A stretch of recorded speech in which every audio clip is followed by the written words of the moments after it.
Hello guys, ito na ang update. Kanina pa kami tapos mag-setup. Nagluluto na rin ako ron ng hapunan namin, nakapagsaing na rin. Ayan. Ang location nga pala nito Viewscape dito sa Tanay, Rizal.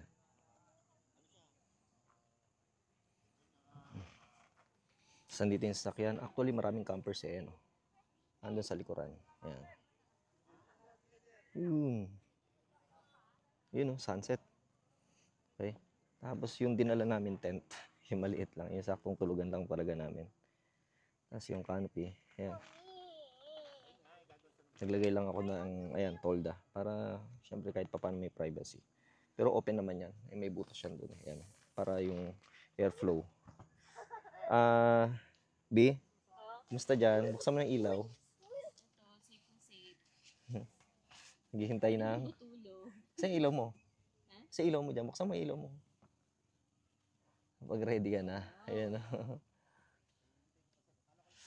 Pasilip nga dyan sa loob kung ano itsura. Tingnan natin ng itsura sa loob. Yan. Ayun oh. Saktong higaan lang ito. Saka mukhang alam ko na kung saan ako. Dun, mukhang doon ako sa dulo Ayun oh. Sila rito may foam, ako doon oh. Pero may ilaw May meron pang isang foam doon. Okay, mamaya ilatag natin. Ayun. So, yun lang guys. All right.